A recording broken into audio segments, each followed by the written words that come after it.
Mhm. Well, we'll wait till, oh, yes, please.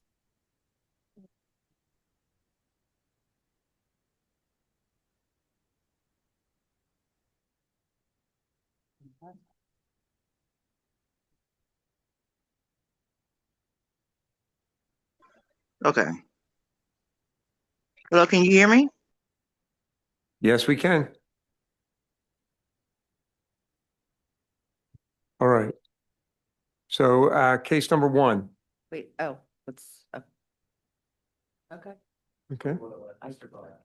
Here, let me, I have one more. Oh, person. yeah, we'll let them, There's yeah. one more person that's, Okay, we'll let Mr. Bosden know that we're granting his request for, continuance. Mhm. I don't know who the Samson is.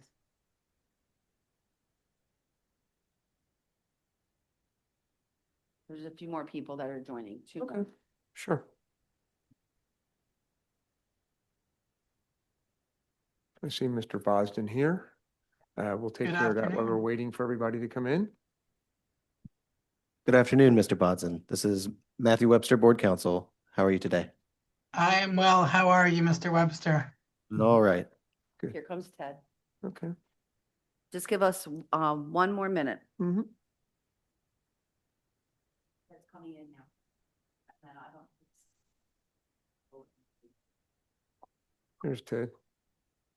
Mm-hmm. Hi, Ted. Morning. Good morning.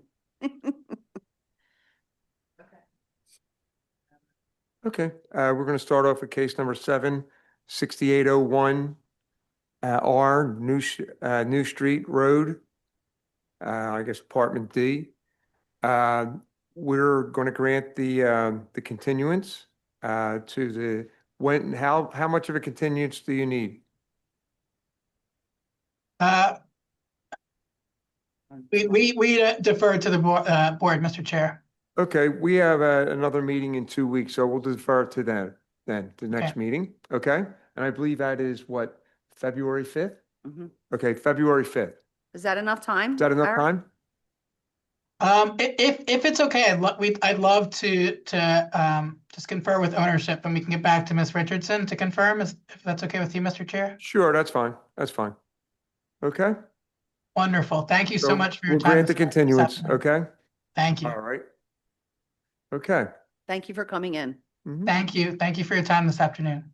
You're welcome. Okay, next case, 7381 Elmwood Avenue. Is there anyone here from 7381 Elmwood Avenue? Oh, did you? Okay. Anyone here for Elmwood, Elmwood Avenue?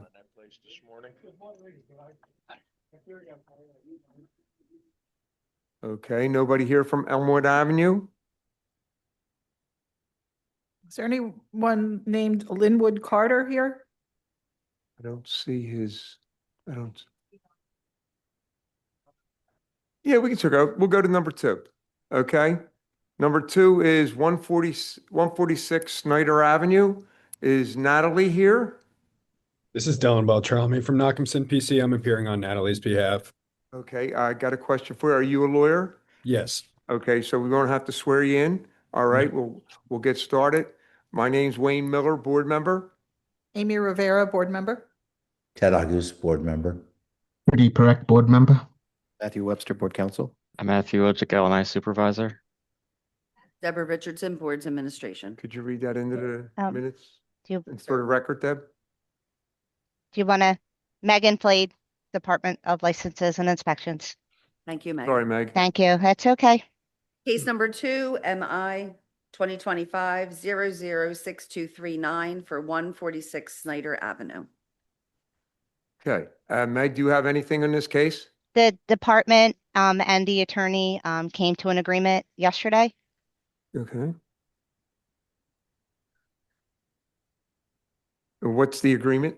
That they need to provide an engineer's report to the department in 60 days. And that's in writing? You have it all settled in writing? I emailed the attorney Natalie yesterday, and she did not respond, but we spoke on the phone. We agreed, and she asked if she needed to be here. I said yes, or you need to send an email. And she said that she was going to send an associate of hers on her behalf, which he is here today. Mr. Beltrami, how are you today? Good, how are you? Good to see you. Good to see you. Yeah, so Uh, it looks like the agreement is the owner agrees to submit an engineer report to the department in 60 days stating all work is safe. If work is required, the owner is given an extra 30 days to get a make safe permit. And we're in agreement with that. Okay. Okay, I'm in agreement with it. A vote isn't typically required Oh, for, there's not a vote required? Release. Okay. All right. All right. Good deal. All right, thank you. Thank Thank you you. very much for your time. All right. Thank you. Swear, Megan. Huh? Swear, Megan. Oh, yeah. And Megan, can Yeah, you please raise your right hand, swear to tell the truth, nothing but the truth? I do. Okay. All right. Case number 3, 39 North 59th Street. Yes. Geraldine? No, that was my mother, but she has passed away in October 2023. Okay. My name is Donna Tillery. Okay. Mhm. Does Donna have standing, Matt? let's read it into the record, Okay. the case, and then if you have a legal question for me, I'd prefer to do it off Okay. All right. mic. Let's get started. All right. My name's Wayne Miller, board member. Amy Rivera, board member. Ted August, board member. Rudy Perec, board member. Matthew Webster, Board Counsel. I'm Matthew Wojcik, LNI supervisor. Deborah Richardson, Boards Administration. Okay. Sorry, Megan. It's okay. Megan Flay, Department of Licenses and Inspections. Okay. Excuse me. Debbie, read it in. All right, Deb, could you please read that for the record? This is case number 3, MI 2022-001742 for 39 North 59th Street. Okay. So, Geraldine, are you the owner of the property? Geraldine was my mother, but she passed. Okay. Yes. So, my aunt was supposed to receive the property, but she didn't want it no more, so she wanted me to have it. Yes. I've been living here all my life though, and then I got just moved in here, but I've been paying the bills ever since my mom passed. Who has legal ownership right now? Right now they had to get the deed, so I guess my aunt. I have the deed pulled up. Oh yeah, it was my Um, grandparents. We don't Mhm. even have any current deeds in here. The only thing we have is a satisfaction of the mortgage to Jerry and Josephine Tilly. Hillary. Excuse me, Mr. Chair, this is the court reporter. I don't believe that the witness has been sworn in. No, she hasn't. Oh yeah. Okay. Donna, could you please raise your right hand, swear to tell the truth, nothing but the truth? Yes. And state your name, please. Donna Tillery. Okay. Meg, could you please raise your right hand, swear to tell the truth, nothing but the truth? I do. Okay. All right. Where do we stand? If you would like, we can do an executive session to discuss it. Okay. I'm not as comfortable doing that on the record. Okay. Okay. We'll do an executive caucus. We'll do an executive session. Okay. Give us 5 minutes. Okay. I just want to make sure that we didn't make any rulings on standing. That was just a question from me. Again, this case here, Meg, could you tell us a little bit about this case? Sure.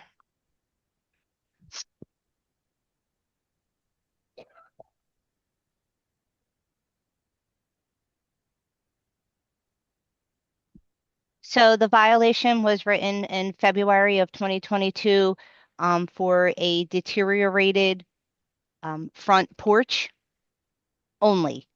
It is unsafe, so the department would be looking for a permit in 60 days.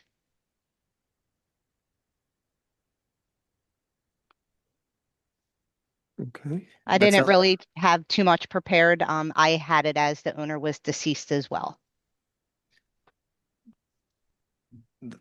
So it sounds like there's an offer for a settlement, 60 days to have a permit under review. Is that correct, Megan? Yeah, I do have a question though. Geraldine Tilly signed the appeal application. Are we able to accept that? Are you raising an issue of standing now? I'm asking a question, so yes, the Okay. application was signed by Miss Geraldine Tilly. She's not here any longer, so are we able to accept this appeal application? We're gonna have to, what's that?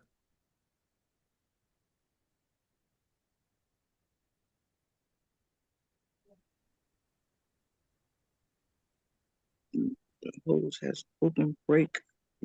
Okay, Hello? It went out.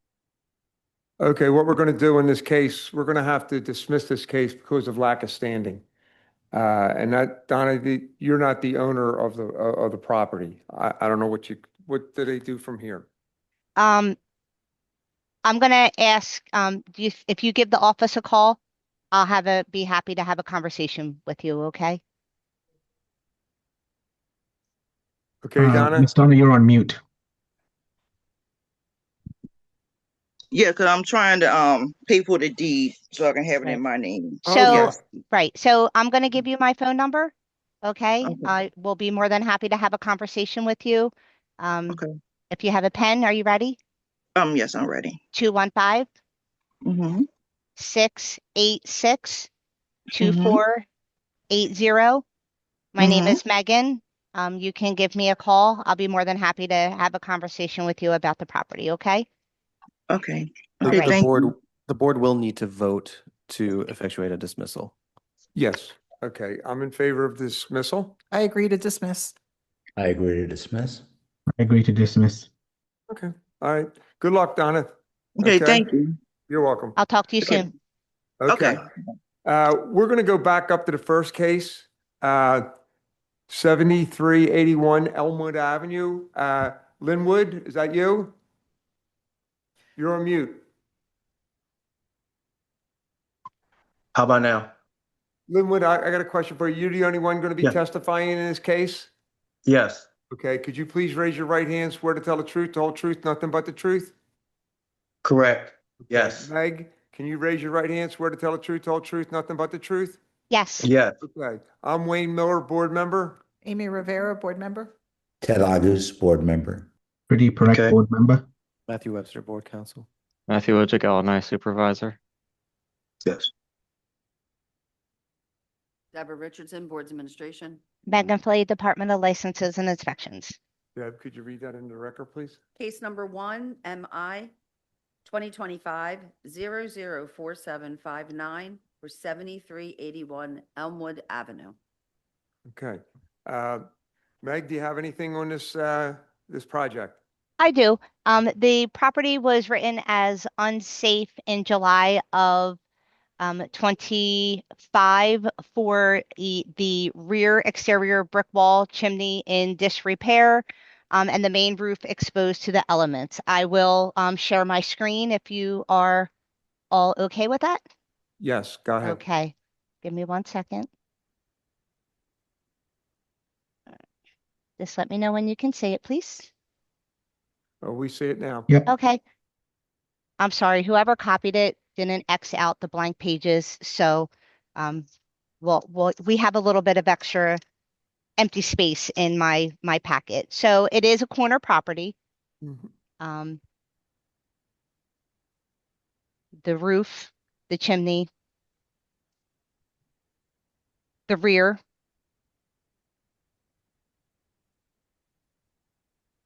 So the department would be, because it is a corner property and because of the chimney, the department would be looking for a permit in 30 days.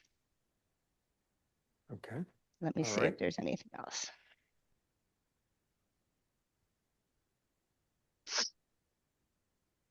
all right.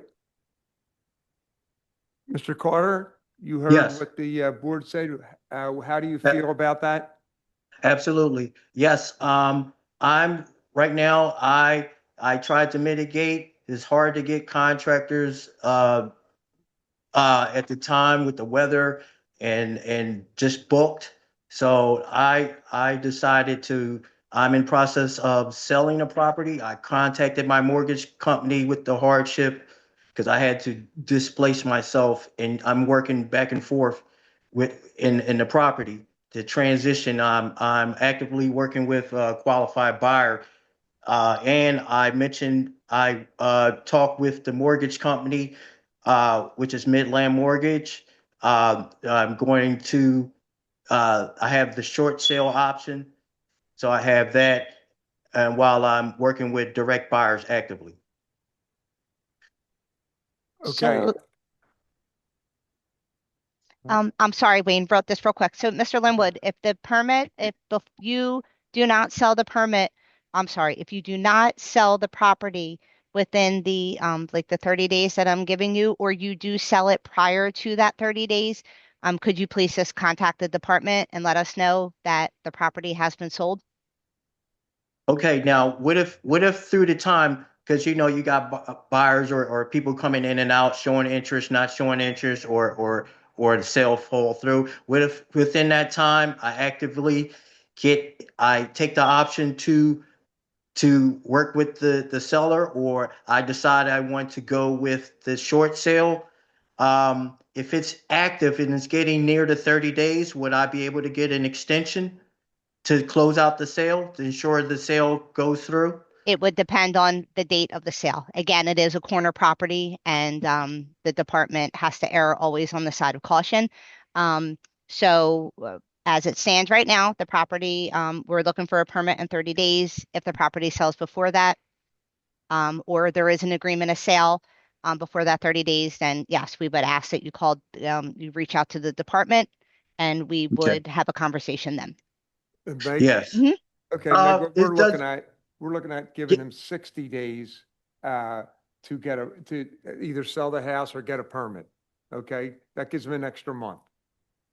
Okay, Okay, Mr. now, Carter? And yes, if you would do the same thing, if you sold it, you would, contact Megan and go from there. Okay, Okay. so wait, I'm sorry, you're giving them an extra 30 days? Yeah, we're going to give him 60 days. Okay, Just to be clear, that would be a decision that we would have to vote on that. Yeah, we have to vote on that, Yeah, that fine. decision. Okay, but that's my recommendation, and we'll vote on it. I'll vote in favor of it. I'm in agreement. I'm in agreement. I'm in agreement. Okay, so you got 60 days, Mr. Carter. okay. Okay? Now I have mitigated the top of the roof with tarp. I tarped the whole top of the building, just understand, as I mentioned. right, but understand, we're supposed to get a major snowstorm this weekend, and a understand, tarp is yes. not going to save your property from the elements. I understand that. Okay, Also, Mr. Linwood, Elle and I could re-inspect the property and consider it a different level of unsafeness or hazard, which means that this 60-day doesn't apply. This applies to the unsafe condition as currently documented by Elle and I. If things have changed, then that's a different condition altogether. Okay. so just for the record, I was asking for 30 days. The board is given 60, right? Yes. So I can, okay, Yep. and that is for a permit and a sale, or And if it's a sale, if it's either the sale's done or he has to get a permit to fix it. okay, in 60 Okay. days, all right. All right? And if it's the sale, you would reissue a violation to the Yes. new To the owner. new owner, and then they would get another 90 days to comply with this violation. Correct. Okay? All right, good luck, Mr. Carter. All right. Thank you. Not a Thank problem. you for your patience and your consideration. Okay, Mhm. good deal. Okay, Correct. next case, 1700 North 28th Street, Victor Gonzalez. Is Victor here?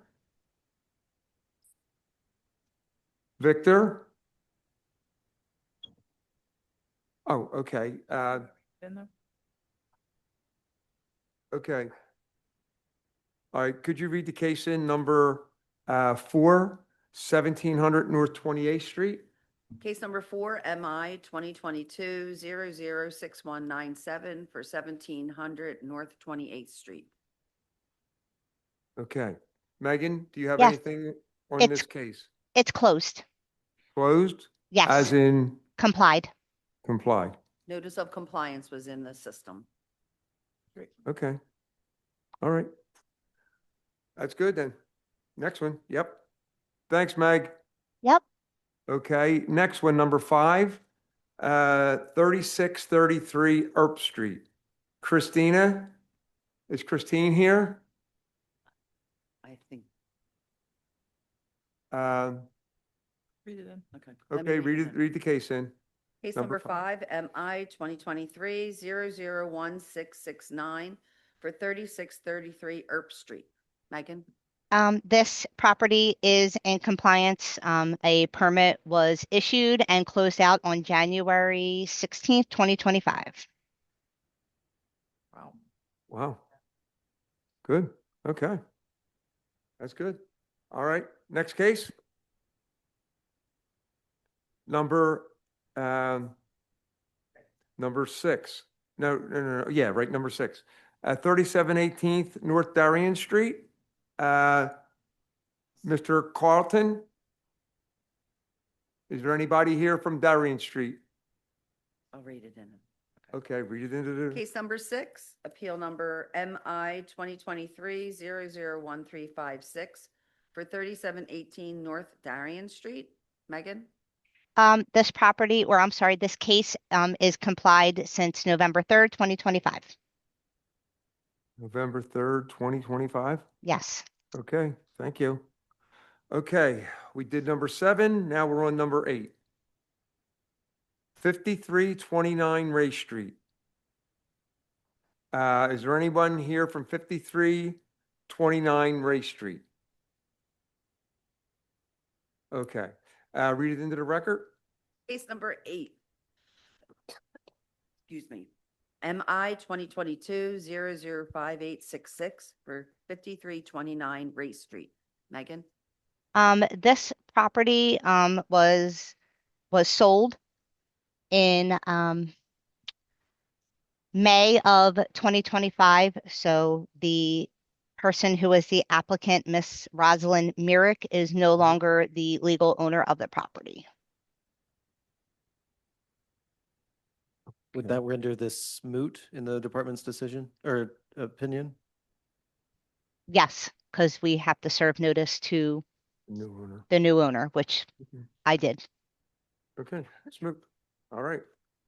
All right, let's move on to the next case. Number 9. 320 North Edgewood Street. Is anyone here from 320 North Edgewood Street? Okay, Deb, could you read that into the record? Case number 9, MI 2022-005534 for 320 North Edgewood Street. Megan? Okay, Meg? Hi, this property is complied since September 5th, 2024. Okay, thank you very much. Thank you so much. Okay, that should take care of all the violations. And we have refusals now. Right. Okay, is, Megan wants to. Am I able to leave? yes, you are, Meg. Thanks All very right. much. Everybody have a great day. You too now. Bye. Okay. Sure, yep. Is John Dimes here? Okay, what time is it?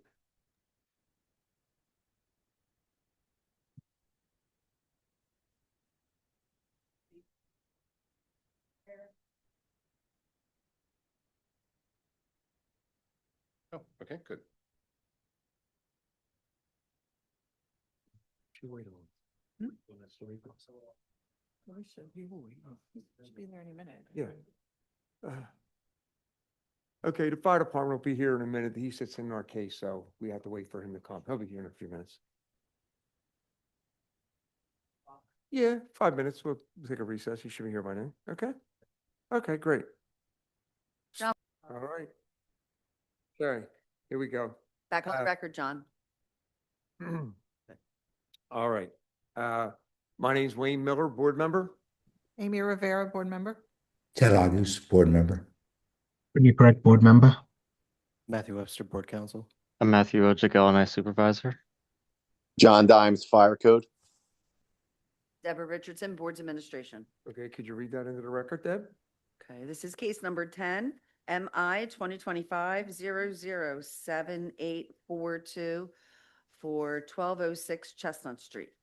Okay, whoever's going to be testifying in the case, I got to swear you in individually.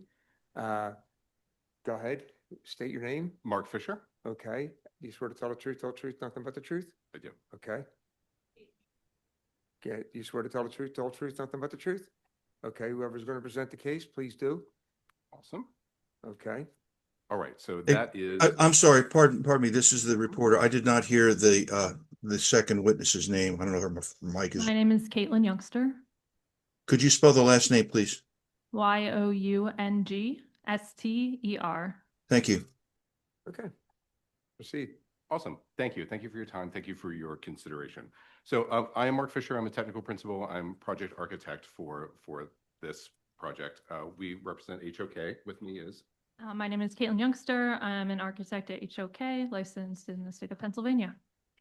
And so we are both here on behalf of Attic Youth. Attic Youth bought 1206 Chestnut, and so that's the project that we're working on with them. So with the Can I ask item a that- question? Sure. Do we have a letter authorizing you guys to present? We usually have something Oh. signed by the owner.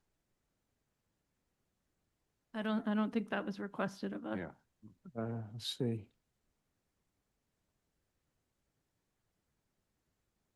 There's a letter here. Would we like to caucus about this?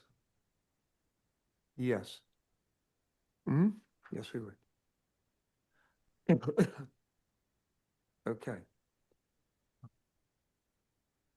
Does that help? We're good. You're fine. Okay.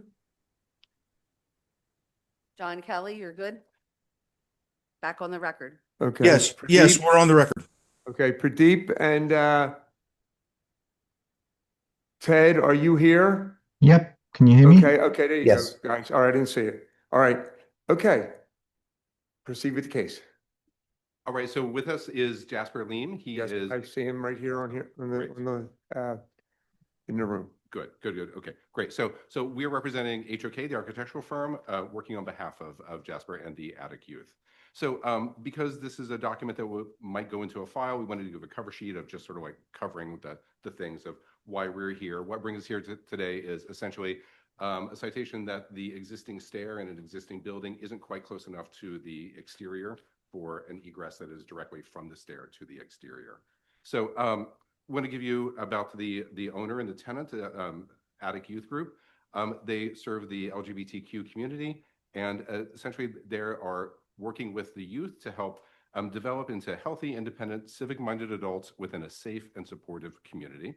So to support that, you can see the building program off to the right. The building program is really about after-school programs, mental health counseling, life skills programming. There's also a little bit of community outreach that happens there too. So you can see the types of spaces that we're building in this space. So administrative offices, counseling offices, some quiet rooms, there's some resource rooms, there's a little bit of flex activity space for the community outreach, and then support spaces that go along with that. The building type, we are filing under the 2018, under the last moment of the 2018 code cycle. We are 4 levels above ground, 1 unoccupied basement below, and we are, just as you'd expect, we're a type 3B type of construction. So the building off to the bottom left-hand might look familiar to you. It's 1206 Chestnut. It's currently unoccupied. Attic Youth bought it last year. So it was originally constructed a little over 100 years ago. It's had a couple of little renovations in the 20s or in the 30s and in the 50s to support retail.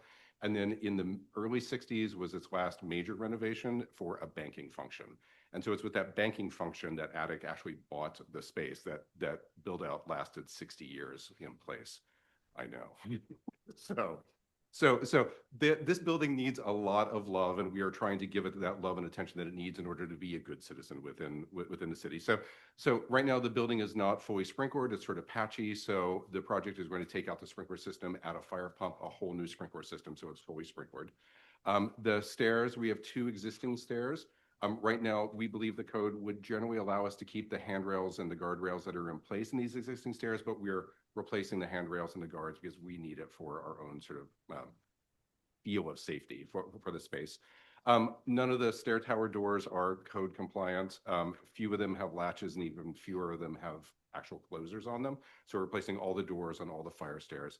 And there are off to the long west side party wall, the shared wall, there are almost 36 unauthorized illegal window openings that we're all taking out, and we're adding in the fire rated enclosures for those. So we are trying to do a lot of safety protocols for the envelope of this building to make it a safer place for folks to live. If all things go right, Bittenbender Construction is our partner in this. If all things go right with approvals and such, by the end of this year, we could possibly have this building back to life. So this, I want to give you, this is the way that the Attic Youth bought the building. This is the existing 1962-ish fit out. I'm going to get out of this so I can zoom in just a little bit and also do that. Oops. Oh, curses. I just closed the wrong document because that was me being a little fussy. All right.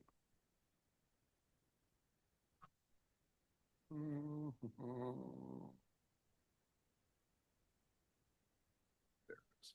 All right, back to the document. Okay, so this is the first floor plan. And you see we have two stairs. The stair off to the right, which is the stair to the south, goes right to the exterior. So we weren't flagged for that. It's really this center stair that is the issue. The stair right now is configured so that the stair that goes down to the basement does not connect with the stair that goes to the upper floors. So there's no ability to overrun or outrun the first floor on this. So with the existing fit out, with the fit out that Attic bought the space with, you can see the tower stations. When you come from that enclosure of the stair, the visual contact to the exterior to that door isn't present. It's not present until you cross the center line of the building and you come almost 10, not quite 11 feet out from the space to actually see the door. I'm going to zoom down to a photo of what that looks like. And that door on the left side of that plan exit to Chestnut Street. Oh, yes. Yeah. Okay. Yeah. I'm so sorry. This is a Chestnut Street. Okay, exit. now I see it. Thank you. Yeah. So this is the photo of that existing. This is that door, the existing door to the existing stair. You can see there's no latch and there's like a deadbolt sort of thing that's hanging on it right now. So from this point, you have to come out of that 10 feet or so before you start making eye contact. Okay. So the door to the exterior is this blacked out door that happens right here. So I'm going to go back up to the plan. So that's the plan as it has existed. So keep your eye on the door. I'm going to go to, this is the new plan. So this is the plan that we submitted. What we're trying to do is we're trying to make sure that as soon as you egress the stair, you can make eye contact with what is your next egress component to engage with. So directly from the stair, we just have low furniture, so it's a clean and clear view to this door that will then lead you to the door to Chestnut Street. We're increasing the door size by putting pairs of door in where singles have existed previously. To give you that same sort of visual of that same space, this is what that space looks like in the submitted drawings. This is that same egress stair door that we are replacing. And you can see how it has a clear view to our next egress point to make contact with. Because the stair is a little inboard, we're trying to give secondary cues about where to go in that emergency. So you can see on this far wall, we have got clear stories for natural light to come through. I mean, beyond just like the general day-to-day sort of pleasure that brings, but that also gives an intuitive way of identifying the exterior because light is only coming from Chestnut Street. We're using the same door vocabulary. The door that is on the stair and the doors that are meant to be the egress have the same sort of secondary messaging of this is a safe door to pass through. And then perhaps really importantly is we have a change of floor finishes that help reinforce where the egress way is versus where the activity way is, so that when someone comes from this door, they go to the egress way and find their way out. So Are you showing an exit sign over that set of double doors? I see a blank. Yes, yes. This is our rendering sort of like prettiness. Yes, yeah. There's an exit door there. There's also the Braille version of the exit sign, which is what this is off to the right. So then just to put these two plans next to each other, just side by side for convenience. So we're trying to make sure that when you come out of the egress stair, you have a more immediate sort of understanding of what your next step is to take. So then we're asking people to go through what is a security lobby.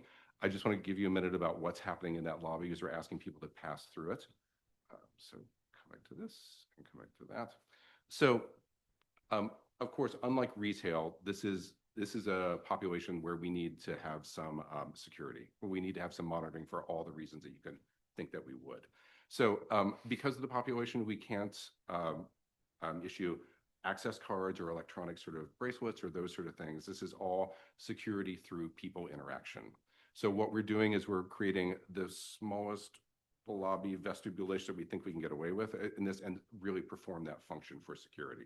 We have a desk that is for 2 people, so there's always crossover. There's always personnel at this desk. In the rendering, you can see again the clear stories that are happening. So the personnel here, along with the supervisory personnel that are throughout the building, they are acting as fire wardens for the operational sort of sense of the building.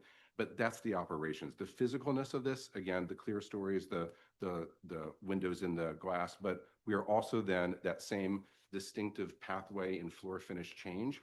We are continuing that in this security lobby as well. So to make it a little more obvious, we did this axon, which is just sort of this front view. So from the egress door, direct line of sight. Once you make it through this door, there's no turns, there's no decisions to make. You just continue on your pathway.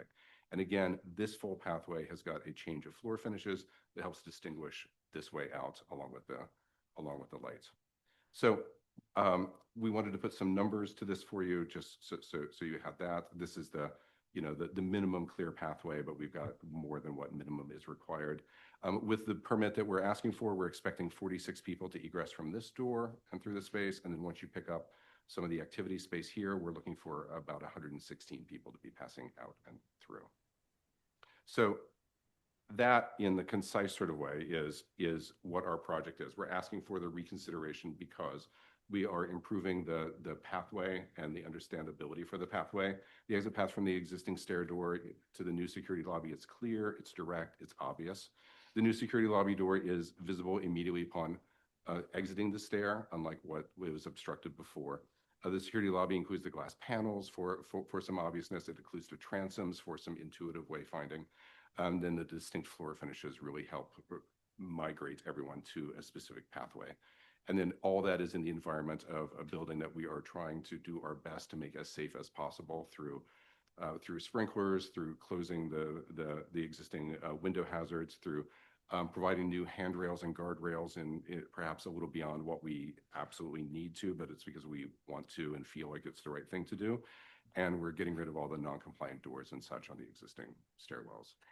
So we ask for your reconsideration in this total environment. I have a question about the other stair Yeah. tower in the back. Yeah. It looks like that exits into a dead-end alley.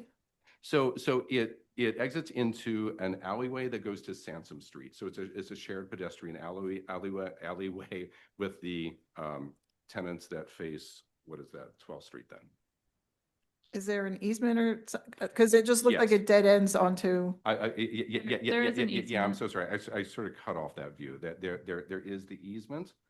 And I'll add that in the permit drawings that were submitted with this application, there's a site civil drawing that indicates that easement and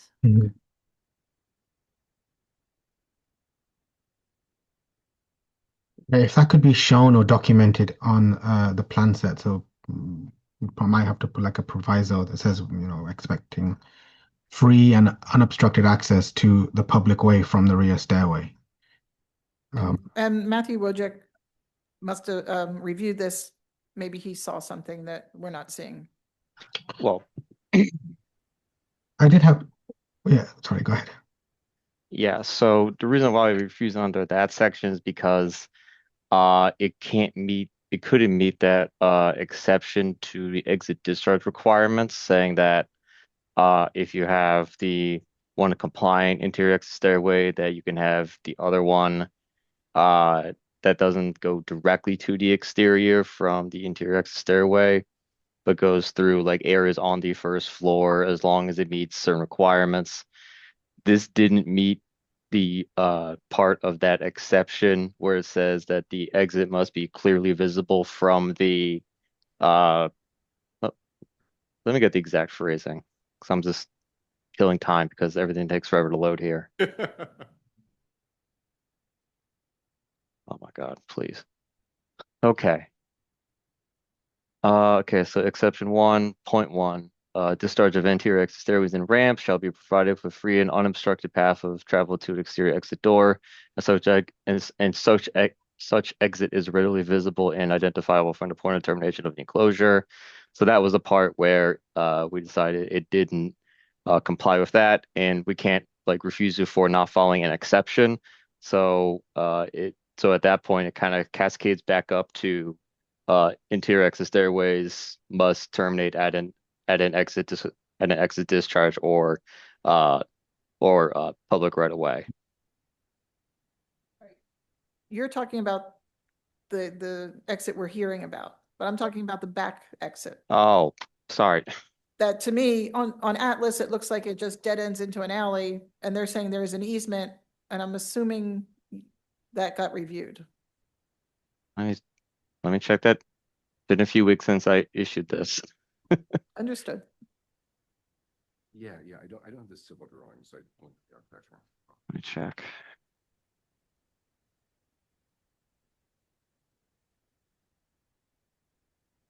From the Atlas addressing, it looks like the alley dead ends at the backyard of 61 Sansom Street.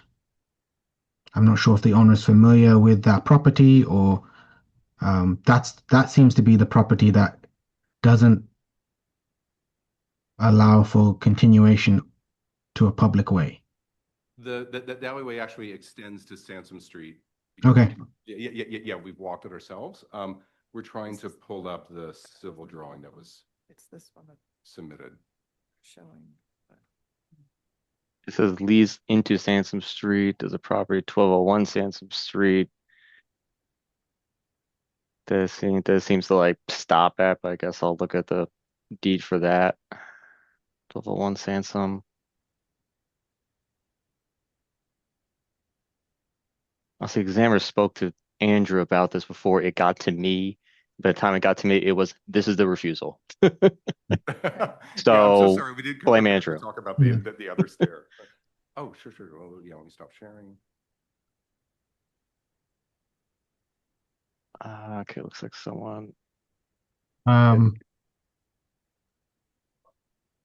So that stair serves the upper stories of the building too. What is going on at the upper stories of the building? So it is the counseling. It's the counseling rooms. There's administrative rooms. There is a resource library room, and there is a gaming room because we are working with youth and they have video games. Okay. I just brought up the site plan that our civil engineer put together, indicating the location of the alley. On the right side of the page is the back of 1206 Chestnut Street. On the left side of the page is Sansom Street, which is the public right of way. And then you can see the alley access easement along with the reference number for that easement. They have the ability. Okay, so I found the deeds for 1201-03 Sansom Street. Looks like they're both called 1201 Sansom Street, but it's two different deeds. One's called 1203. They both mention an alley. For the one that's, I believe, 1201. Let's see here. The one that's 1203. It mentions a 4-foot wide alley on the west side of it, which would match with the alley that comes from 1206 Chestnut. It's just not shown on Atlas as a. Yeah, the street view on Atlas shows a solid brick wall there. Oh. Oh, it's not. Okay. All right. It's very strange. Okay. I'm looking It's just on not the first time Google- I've heard stuff like that. I'm looking on Google Maps and I think I see a gate next to a brick wall that has a Yes. door in it. Dated July 25th, Yeah. 2025. I was gonna say, I think I have a picture from maybe a few months ago of that alley from Sansom Street. I also just drove by there this morning, actually. I guarantee you, as someone who has walked that from the Sansom Street to the building, it's absolutely not a brick wall. All right, that's better. It's an alley. Okay. Okay, so I found the comment that the examiner left. So first they cited 1028.1, which is the exit discharge. They went through all the exceptions to it, and then according to his plan, this discharge area does not appear to lead directly to the exit door. For what I remember of the discussions that I had with the examiner, that the part where it couldn't comply is the part where it says it is that the exit must be readily visible from the point of termination of the enclosure, meaning the middle stair. I can't recall if the rear stair came up during anything. Because when these come to me, like I do a review of it, but like I generally assume that the examiner already did a review. Excuse And- me, this is the reporter. Since Mr. Liam has spoken for the record, would you like to have him sworn in? Okay. Mr. Liam, could you please raise your right hand? Swear to tell the truth, the whole truth, nothing but the truth? I do. Okay, you're good. Thank you. Thank you.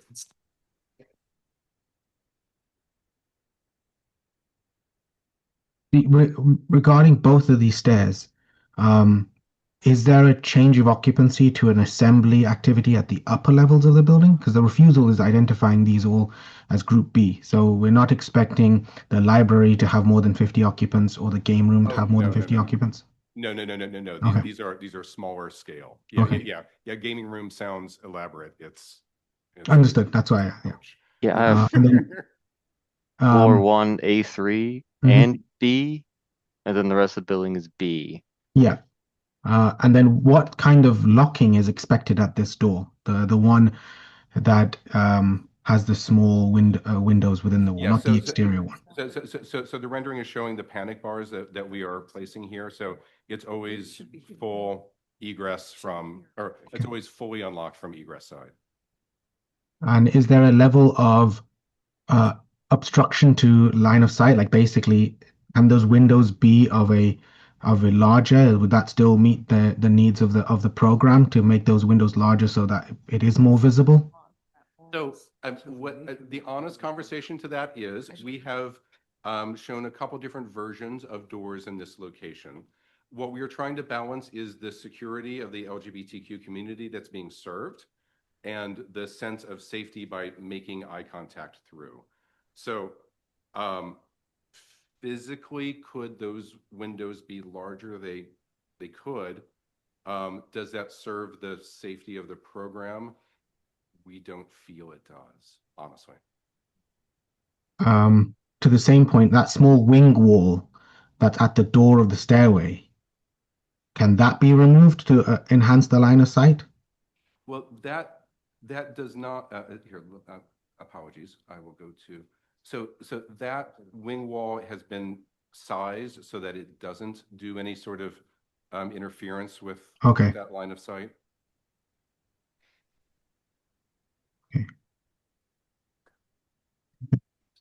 I have no further questions. Can you show me the site plan again? I'm still hung up, like I'm looking on Google Maps and I see a one-story building with a door that's been closed off. There's new brick in an old exit way that looks like the continuation of that alleyway. Let me see if I got photos. Okay, cool. Thank you. We're trying to do things right, so please be hung up on whatever you want to be.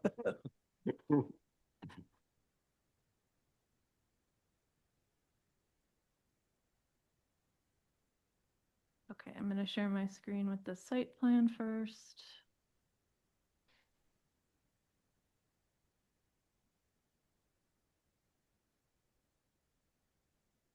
Okay, we also have a photo that we took from an upper floor of the building, looking down at the alley. So this is from earlier in 2025 when we were first surveying the building. So the exit door from 1206 Chestnut Street would be here at the bottom of the screen. The Attic Youth Center has been in communication with the adjacent tenants and building occupants to clear out this alley, which is currently being used illegally for trash storage. So that has been remedied. There is a gate about halfway down the alley. It's a vinyl gate that was put up by one of the other property owners. And then can you see the top of the screen? At the top of the screen is where Sansom Street is located. And there is a gate between the alley and Sansom Street for security purposes.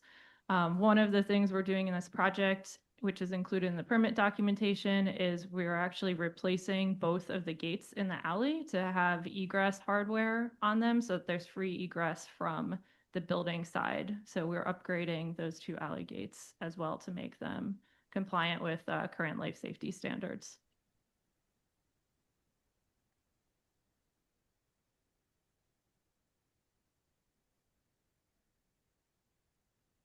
I'm not finding personal photos right now from me.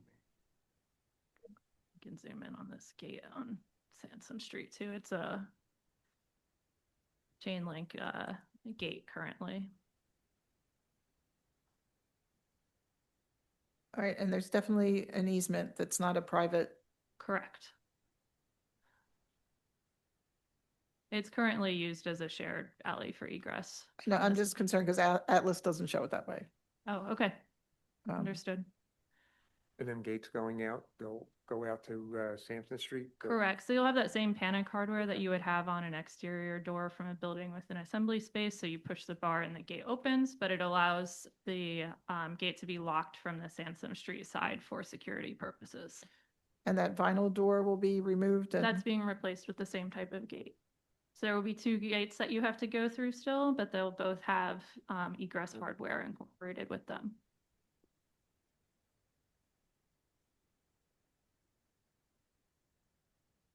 okay. Yeah, alright. I'm okay with the Chestnut Street exit.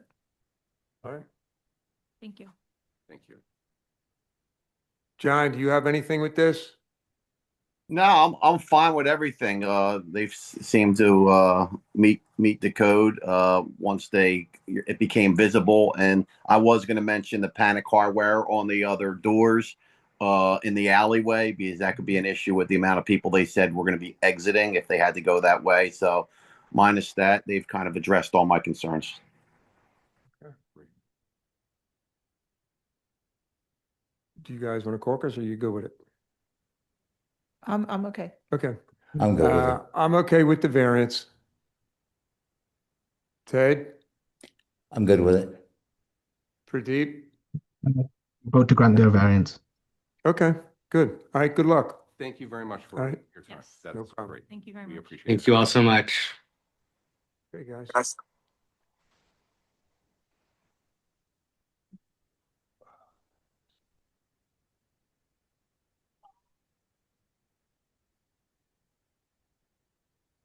Thanks, Mark and Caitlin. I'll see you later. Once we finish here, the decision with approval,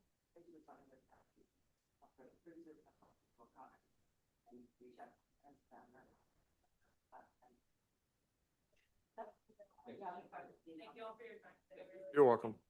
Mhm. Okay. All right, next case. Yeah,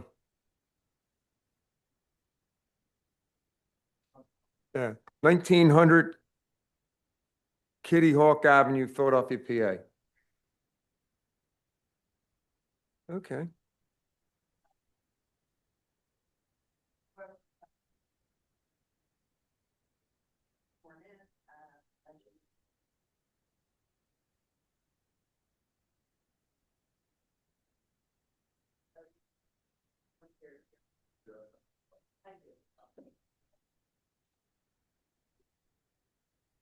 Okay, how you doing?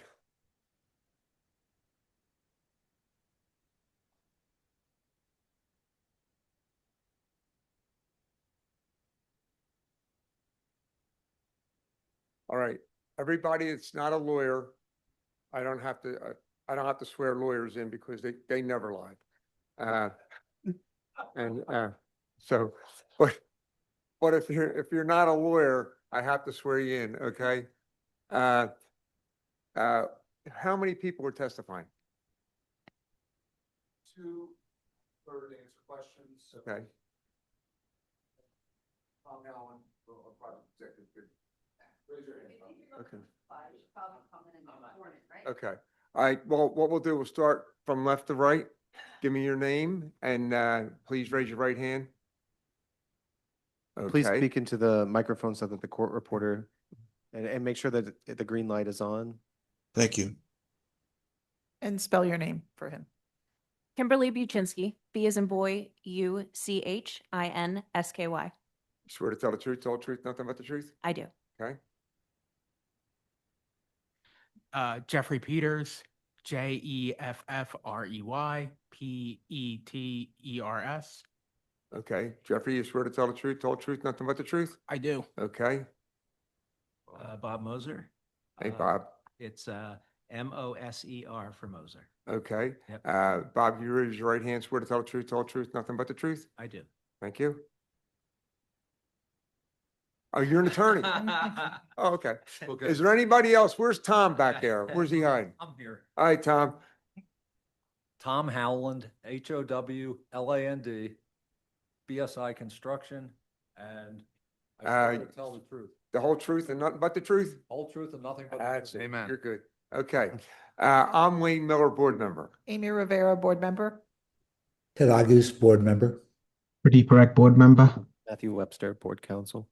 Matthew Wojcik, LNI supervisor. John Dimes, Fire Code. Deborah Richardson, Boards Administration. Okay, Deb, you want to read that into the record? This is case number 11, MI 2026-000117 for 1900 Kitty Hawk Avenue. Okay, whoever's going to present the case, please Great. do.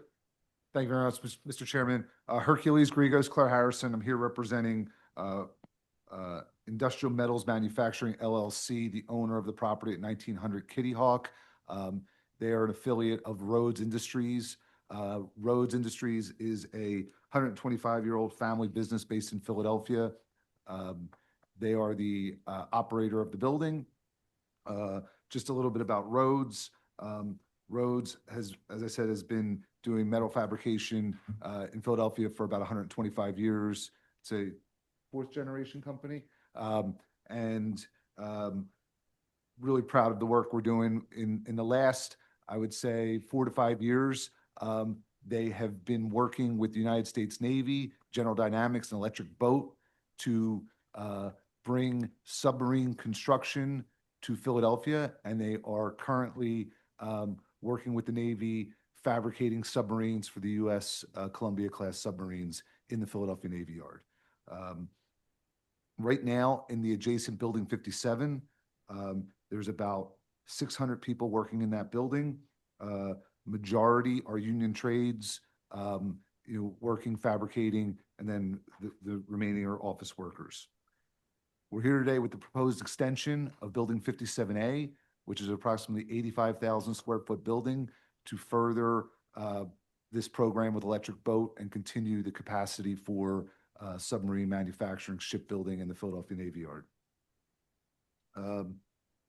With the proposed expansion, we'll create an estimated between 200 and 300 new jobs. About 300 of these employees will be building trades and another 50 office workers. As we've designed the building and walked through, we started looking at feasibility and really what worked in the building. We worked with our team, and I'll just introduce everybody. Jeff Peters is the senior project architect from Noor Architects. He's the project architect. Also here today is Steve Kopp, vice president, and we got a bunch of other guys from Noor Architects. So Additionally, we engaged Robert Moser from EBOB LLC. He's a certified safety professional, certified fire protection specialist, and associate in risk management.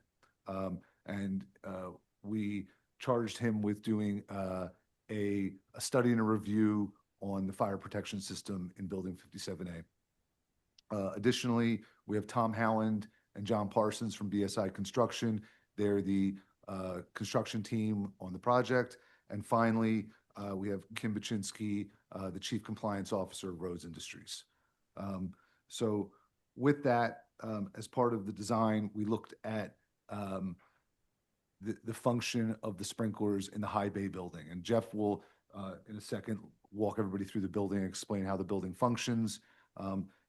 At the top, the building is about 102 feet in height. And as Bob will testify in a few minutes, really determined that the sprinklers at the top of the building would be futile. The studies that were done show that the temperatures in this building will never get to a temperature, even in the fires that were modeled, that the sprinklers would go off. So we're proposing some alternative systems that Bob will explain, and not having sprinklers on the roof of this building. But just for, and Jeff can explain this, all of the office space will be sprinklered, toilet rooms will be sprinklered. The building is completely non-combustible, steel and masonry, steel columns. So with that, I'll turn it over to Jeff Peters, the project senior project architect, and just walk everybody through the building so we understand what we're looking at. And then we can turn it over to Bob to really walk through his study. So the project is located at the Philadelphia Navy Yard along at BS Rhodes campus. You can see it. If you go to the next one. Here's the project site outline. There's the existing 57 warehouse building. This is an isometric for the building, showing the two production spaces for manufacturing submarines. The two tan spaces will be non-sprinklered. The blue area on the right of the page is the 3-story offices, which will be fully sprinklered. The space in the middle is the 2 mezzanines, and the 2 spaces above are the maintenance platforms for the 4 cranes that will be used in the space. As Eric said, the underside from grade to the underside of the roof is 102 feet. These production bays are about 194 feet by, I think, 175. I didn't wear my glasses, so.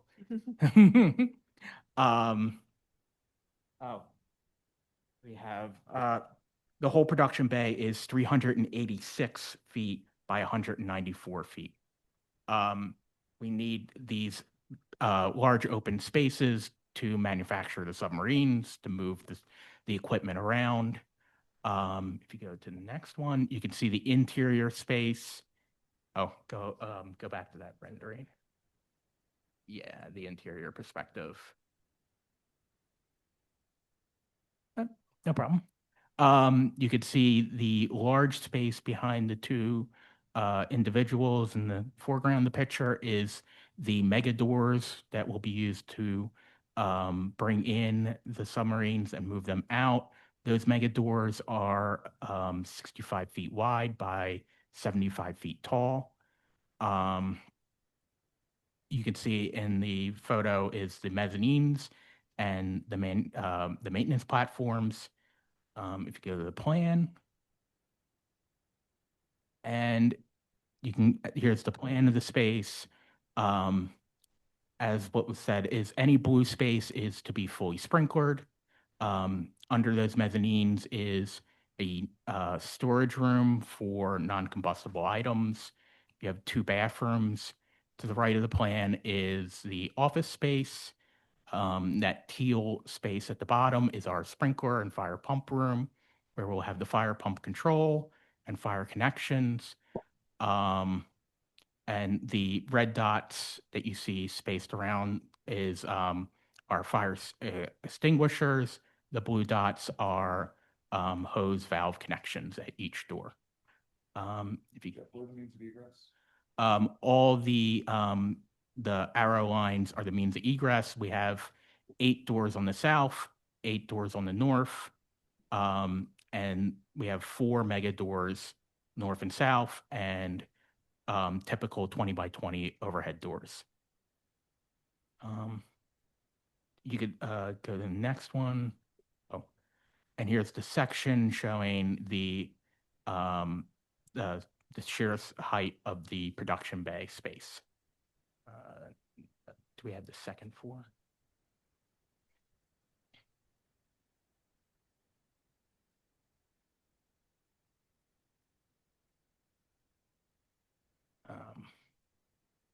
Awesome. You can see these are the mezzanine spaces. We provide egress on the by a south stair and a north stair.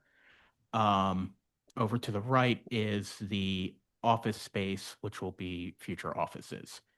And then if you go up another plan, our mezzanine, and then the next one should be the 2 plans together are the maintenance platforms, which are only accessible from the north stair and are only used for routine maintenance on the cranes. That north stair also goes to the roof. And that They're not regularly occupied. they will not be regularly occupied space.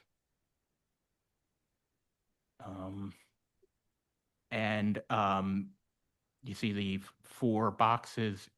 We have 6 smoke control louvers on the building to bring in intake air. I'll let Bob continue with the fire protection. Turn it over to Bob Moser, our expert. Bob prepared a report dated January 14th. I'm sorry, this is the reporter. If that's testimony, I cannot hear it. I'm sorry. Try again.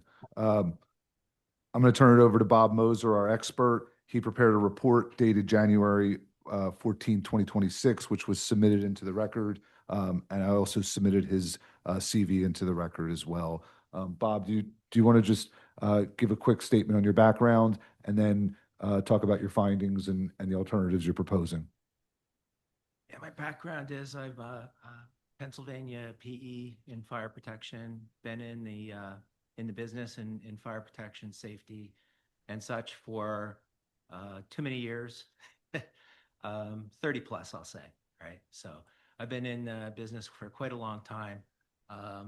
I've been doing fire modeling for at least 25 years, maybe more.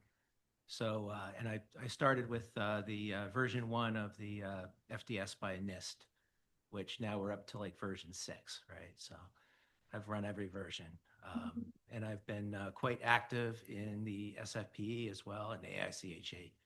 So that's basically a little summary of what I've been doing. Great. So tell us about your report and your findings and the alternatives. Yeah, so I was asked to take a look at the building. Now, this building is quite a unique building, right? So 102 clear feet, and that's 102 clear feet, very open space, right? Very huge open space. So you're probably talking 7.6 plus million cubic feet, right, of total cubic feet of space that this building would occupy. So the question is, and there's been some large-scale fire testing. The question is for a large open space like this, not like a warehouse where you have high-piled storage or anything like that, but a very, very open space like this. The question is, would the sprinklers actually operate if you did have a fire? So the first thing I did was I wanted to do 2 things, right? So I wanted to look at would the sprinklers operate? Could we expect them to operate if there was a fire? And then the second thing I wanted to look at was what could help us, right? If we had a fire, what could help us with this large, very open space? What I found was I found a smoke control system would likely be the best option there for protection, so that we could keep the smoke layer up high for egress and also for firefighting abilities. So the first thing I did was I took a look at the manufacturing process to see what kind of combustible loading that we would have. So we looked at it. It's a lot of steel, a lot of fire rated wiring, a lot of fire rated material that's going to go into, for obvious reasons, building this maritime vessel, right, or building the maritime vessels. So what I came up with was everything will be shipped to the location. They'll be using wood pallets. So I figured that wood pallets would be a good start, for a fire. I looked at a pretty good size pile of wood pallets, which comes to a 2.5 megawatt fire. So I modeled a 2.5 megawatt fire. So what I did was— Can you describe how much, like what volume of wood pallet that means? Yeah, the wood pallets that I looked at was like a single stack of wood pallet, 6 feet high, about 13 pallets. And where I got all of the heat load from the pallets is I actually got that from some large scale fire testing. So I actually got the curve, the fire curve from that fire testing. So that way I could support the fire model in that way. As part of the fabrication process, is that the most hazardous material? Will there not be like chemicals used or flammable gas or liquids used for cutting or welding? Has that been considered? Is that appropriate for the operations? That's a great question. Yeah, there will be a lot of welding. So, but in this particular case, the welding gases are going to be stored out in a tank farm, located well away from the property, as I understand it, 80 feet, right? 80 feet from the property.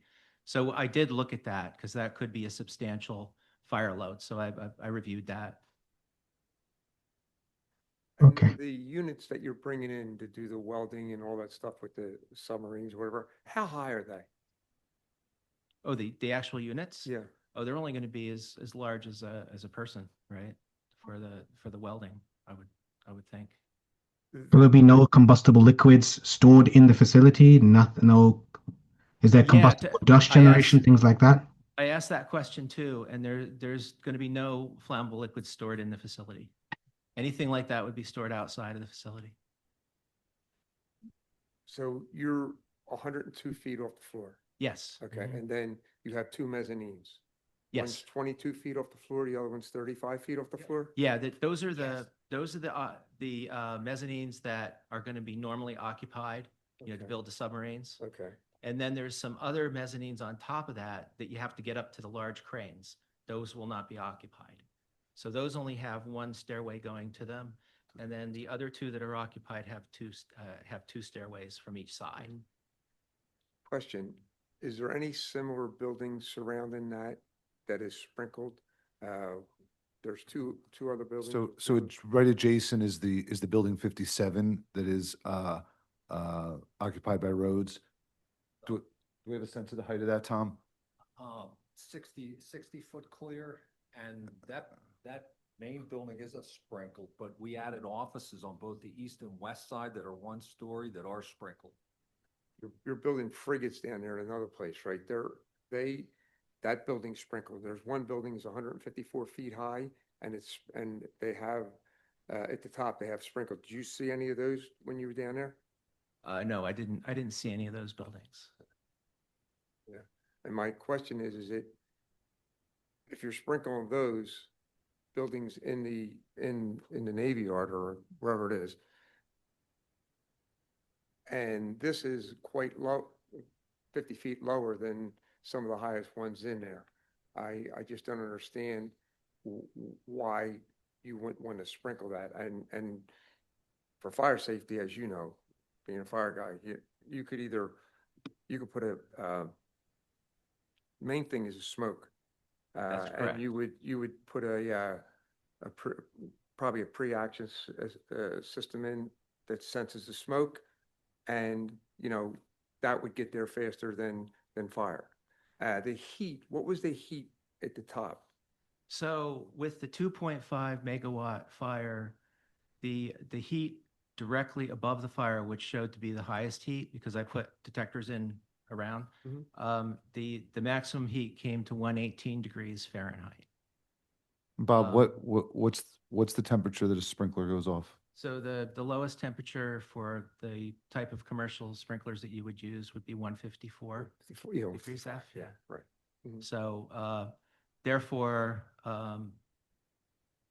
I felt, as well as there's some fire testing that was put out in the Fire Safety Academy periodicals that, and FM had done some as well, but there was fire testing, large scale fire testing, and above 73 feet with an 11.7 megawatt fire, they couldn't get the sprinklers to go off. And the thing is that could you lower the type of the sprinkler head up there? It would go up maybe 135. Oh, temperature wise? Yes. I wouldn't recommend that because I mean, that's going to be way high up by, where the roof level is. You're probably going to there's some anti-stratification fans that are located below, but I still would think that you're going to get some temperature up there, right, during a hot day and such. Yeah. And I would worry that you'd get a sprinkler go off, and there's a lot of electronic equipment involved in these subs. So I don't know I would recommend lowering the temperature. On a summer day, what's the highest amount of heat at the top of that building? Well, I don't know. I probably could guess. I could probably guess that it probably gets around, I don't know, could get up to around 100, well, around 100 degrees Fahrenheit, somewhere around there up at the top. But because of cold flow and everything like that, I don't know that I would trust having a low temperature operating sprinkler up there, for water damage purposes. I would want to keep it to the commercial scale, either 154 or more. And what would that head go off at? 150, 160, 165? Yeah, I mean, there's a response time to it, so that head could see that temperature for a little bit.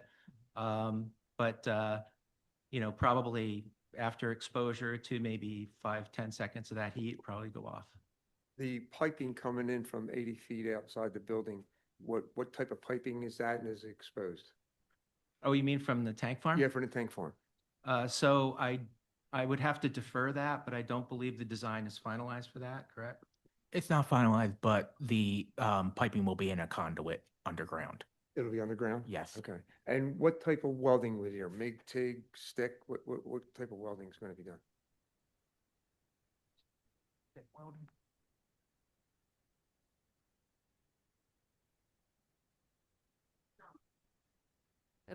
There may be some mechanized welding, MIG and TIG, but it's definitely not going to be stick welding. Because my concern is if you had the tanks inside and them tanks blew, that's. Yeah, Mr. Chairman, we understand. I mean, we've really studied this, and roads take safety very seriously.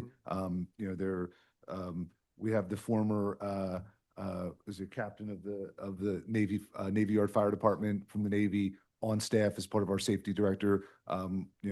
Because of the trades, what we're doing, everyone's OSHA trained. So we take this very seriously, and we wanted to hire the best expert to review this to make sure that we looked at this and safety was a concern. And I think what Bob says in his report is the additional smoke system that we're putting in actually improves the ability for egress because it reduces the carbon monoxide load in the building. So we actually think it's a better condition than the code because the temperatures of the sprinklers will not go off. So we understand the concerns of this, and I think we've tried to spend a lot of time. So we appreciate the questions, and we want to make sure we get it right. Yeah, I just had a follow-up from that statement. Isn't this building required to have smoke and heat removal? I don't, if I'm reading section 910 of the code properly, I would just like an explanation about, is this truly an optional system? And the automatic nature of it might be, I'm not sure.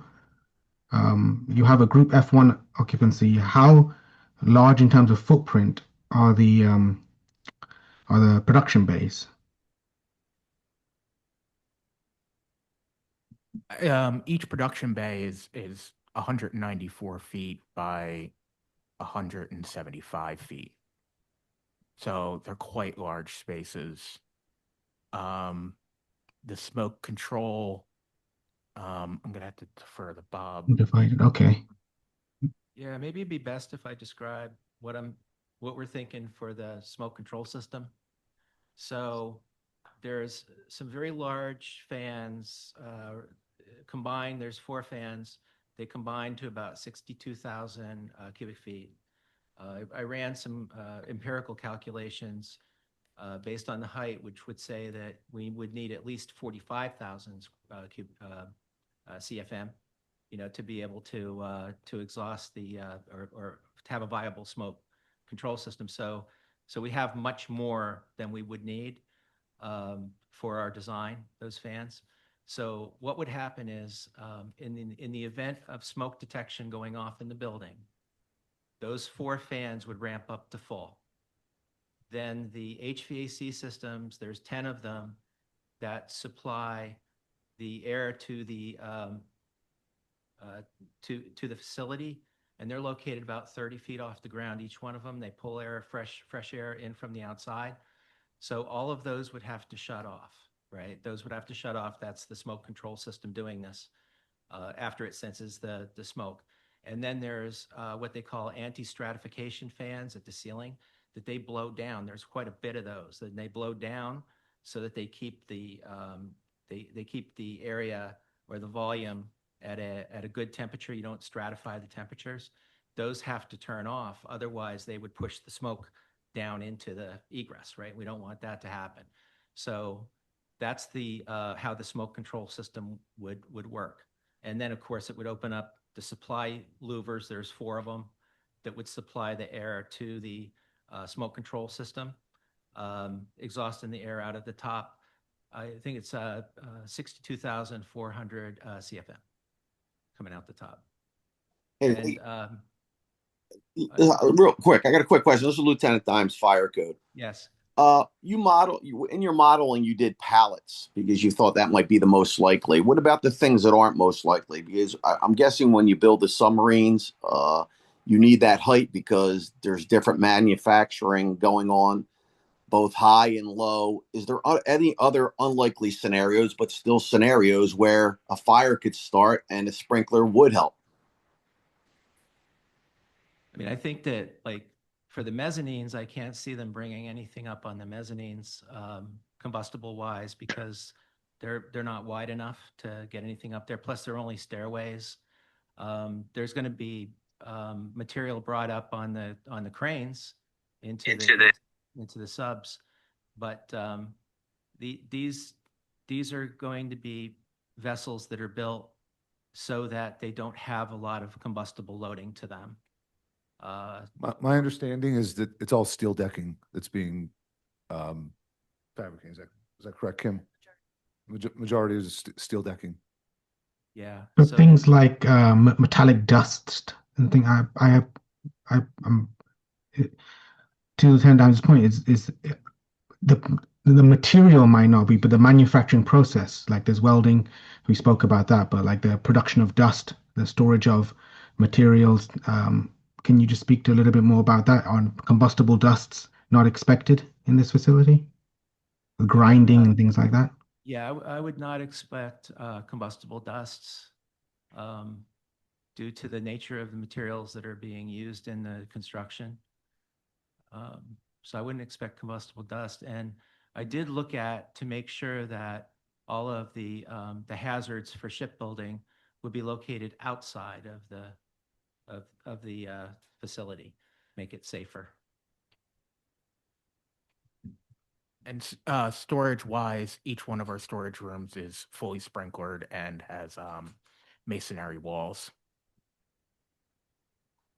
Didn't see a lot of plastics or anything like that that would give us, those types of risks. Then, so in this image, that wall that contains the separation of the stairways, is that, so there's that an open, basically a steel wall? Or is that going to have any sheathing on it, or what is that construction going to be? Are you talking about the one between the office and the production area? No, between production areas. That is an open steel structure. Okay. So I'm still a little confused. From the projects team, are you not required to already provide smoke and heat removal in this building? So is the smoke control system already not a required system? So yeah, group I'm looking one. at the So architects. yeah, so I'm referring to section 910.2.1 of the building code. And it talks about an undivided manufacturing production bay that's more than 50,000 square feet. So each one is 30-something thousand square feet. You have an open framing separation that allows, atmospheric, like productions, smoke to move between the two production bays. So collectively, they're more than 50,000 square feet. So it seems like smoke control is already required, or some type of smoke and heat removal.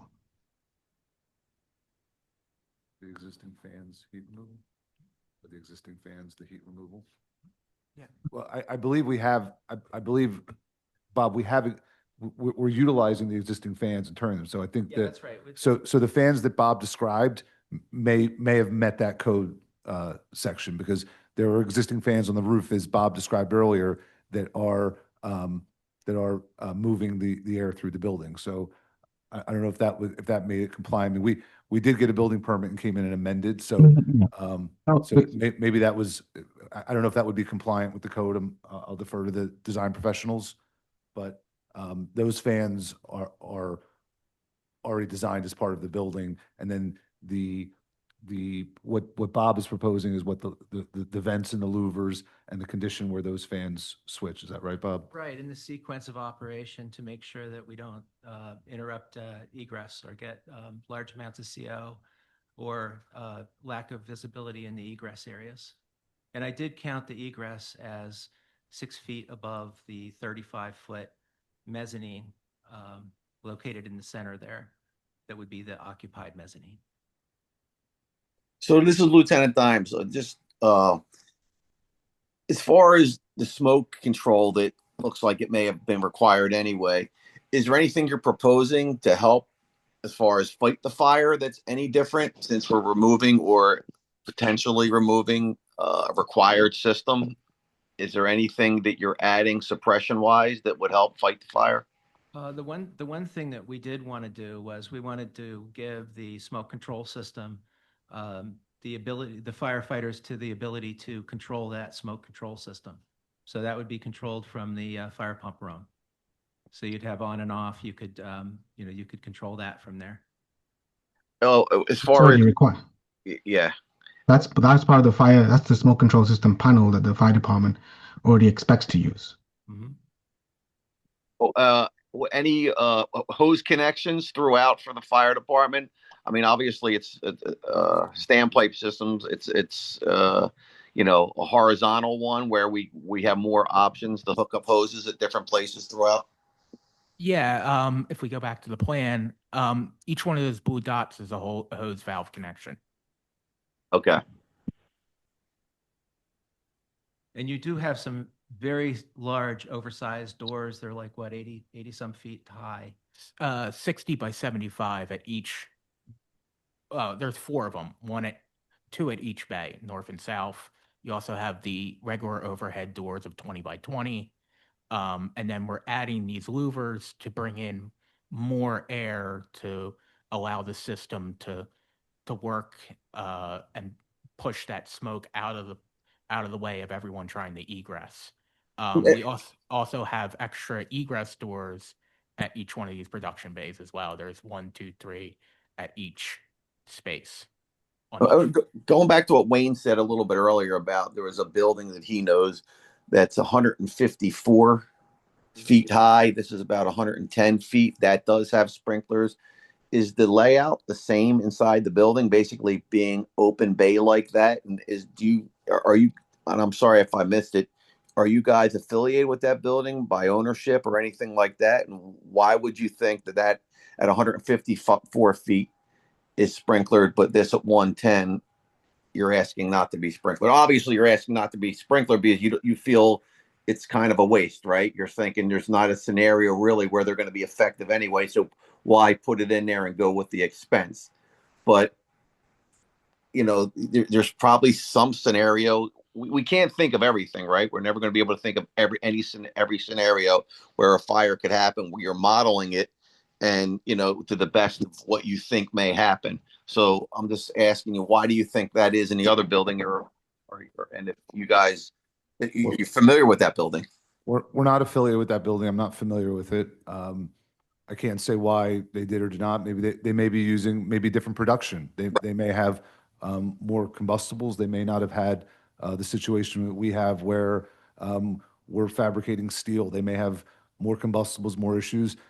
They may have chosen to just go with the code and put in sprinklers that aren't effective.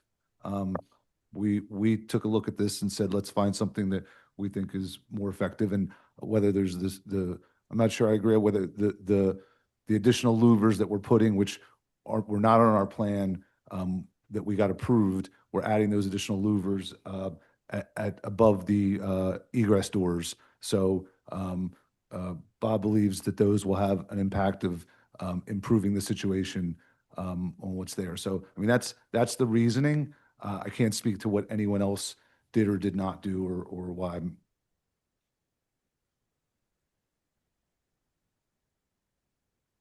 Yeah.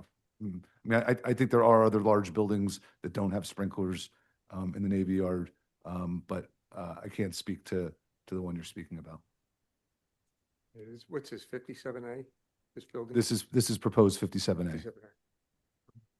And our existing 57 does not have sprinklers except for in the office spaces and those spaces. So, and it's a similar production. The steel and things around the doors, if there were a fire, okay, and it was intense, like, you got acetylene, you got this burning, would protecting them, like if you looked at the Meridian fire here, we had the steel beams sagged when they had the fire. Would that intrude on people getting out if there was a bad fire and the steel around the doors, whatever the width of them? Did you ever think of anything about that? We asked that question. I mean, we talked about the columns, and if there's a fire, the steel columns, what would that? And Bob, I mean, my understanding is for that steel to be compromised. Yeah, it was over 300 degrees C for the melting temperature for the steel. Mm-hmm. So we're not even getting anywhere close to that with the volume of this building. That would have to be a very, very hot extended fire that would do that. And by that time, you should have had everybody out. We're looking at, I looked at egress up to 30 minutes. So you have up to 30 minutes to get out of this building safely, where the smoke layer wouldn't come down. And the smoke control system definitely worked. It decreased the CO concentration, in the egress areas by 25% in the model. I look at a lot of these places that don't have sprinklers over like an ice rink. They're not welding in an ice rink down there. They're just playing hockey, and I can understand that to a certain degree, but this is where the work's going on in the center of that. And that's my concern. My first concern was that you would have had acetylene tanks in there. Well, the good thing is you put them outside. That's something that, I think is smart. Because if they were in there and they blew, my God. I agree. Yeah. It's better to have them out. Yeah. Uh-huh. Yeah, I absolutely agree. Mm-hmm. Yeah. So. And I was thinking of that same thing because I was just at a 76ers game and I was looking up and I thought, well, would these sprinklers ever go off, right? And there is actually quite a bit of combustible load at a game like that, foams and things like that. Yeah, exactly. There's stuff in there, right? So, but I still think that it would have to be a very, very large fire to get the smoke layer down, you know, to interrupt egress, even with a large assembly area like that, right? So that kind of made me think, I thought that same thing. I know it would take a while to get up there to like the head. Because the smoke's got to go up. If you look in the report, it shows what the smoke plume looks like going up, and it starts building, you know, from the ceiling down. So I think I have a picture in there. Actually, that's the heat plume, which is good to show too, that colorful picture there. Yeah, I know they have heads that could get the water down there, and then the thing is that you would have a pre-action with a heat, you know, with. Yeah, you would rely on detection and then deluge activate. System too, that it would just. You'd have pick to everything in. you'd have to really multi-zone that. Yeah. You know, you'd have to, because it's such a large volume, right? A large area. And I'd be worried about it in the sense that, and I know that it would be like a double action, so it would take a couple different actions. But in looking at some of the pictures of the building of the submarines, there is a lot of electronic equipment. There's a lot of, you know, a lot of expensive stuff, you know, computerized stuff. So, Yeah, that's why. but I did notice when looking at those pictures that, like, there's a lot of steel. Like, if you know, on the ship, it doesn't sit on like wood planks like you would think. That's all steel. It's all steel. I worked on one. It was Castor Avenue. Mm-hmm. They had a model of a ship, and they opened the doors, and they were going to take it to the Delaware River, and this opened, and they took it right out, right into the river, the boat. Yeah. It was like, and they got rid of it all. But, you know, that was old. But the thing is that, yeah, they can do a lot of things in those places, and that was unbelievable. It was formed in the shape of a ship, and they built it on it. Yeah, that's cool. And they opened the door and right to the water. Yeah, go back to the picture that shows the pier, because when you come out of this building, the site plan, this building is going between their existing building and the pier, so it goes right out the door and right to the pier. You could speak into the microphone. Any testimony that you give that isn't in the microphone can't go on the record. Okay, the sub comes out the door, goes down the pier and right into the Delaware River and gets shipped up to New Groton. Quonset Point Oh, okay. for final assembly. So the parts all go right out into the river. Yeah. I mean, And what you can't tell there is that pier we're building right now. So when the pier is going to be done this spring and we'll be ready for when the parts come out.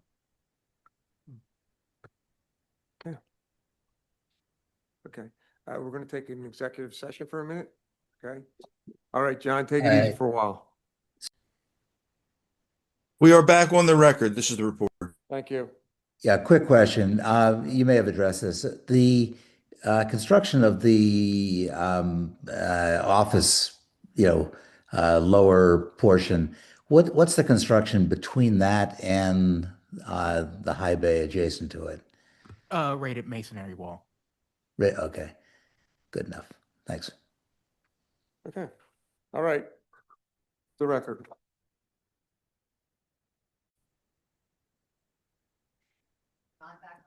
John, back on the record. Yes. All right, John. Okay. Okay. We still have some concerns. And what we're going to do is we're going to ask to have a continuance for you guys to come back. We're going to give you a number of things that we need answers on. Okay.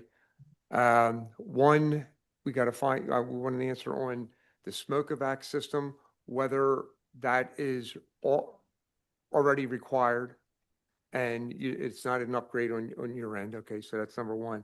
For Deep, what's the other one? To Lieutenant Dimes's point, speaking to and modeling in the analysis a design fire that takes into consideration a reasonable worst case scenario in the facility. So while you have fuel welding, like fuel outside, are there points where that fuel is dispensed or injected into the system on site? If that fuel is near a fire load is that going to make the fire load grow? What that implication might be. Not just an isolated pallet fire, but actually taking the use of the facility into consideration as the worst case hazard. And speaking to that in the report. Right, and we need it signed off by the engineer saying that he agrees with that. Okay? When would you like us to come back? Uh, When would you like us to come back? yeah, Next hearing is February February 5th, and 5th. then after that, there's February 19th. Why don't we get back to you? I'll email you, Deb, Sure, and we know the 5th or the 19th, and we'll 5th or the let us find out how long it'll take to do our modeling. We appreciate the comments. Okay. And as I said before, we take this very seriously. So we really appreciate the expertise from the board to give us some more thoughts to make sure we get this right. A thought that I had, I don't understand how the submarines are actually worked on. Are there lifts that are running around elevating people to higher elevations? Things like that would be a fuel source. If they involve batteries, onboard fuel, things like that. Make sure that all the testimony is Is it? Okay. Yeah, there will be some metal scaffolding that will be around the decks. And just to clarify, we're making the inside steel decks that go inside the submarine. So we don't actually make the hulls that go around. We're making the flat decks that go on the inside. So there will be scaffolding that supports the work that's going on those decks. And how high would that be? That ain't 102 feet. We just got a new scope, so I don't know off the top of my head what the new decks that we're getting are going to be in there. I can get back to you We'll on get that. there. What's typical, Kim, of the ones that you've been doing currently? I don't know. I think we're a second because it's been a little while since I've been out on the floor. I want to say they can get as high as 15 feet, but let me confirm that for you. So So again, just trying to understand. So the hulls are brought in and then you're building inside the hull? No, the hulls do not come into our facility at all.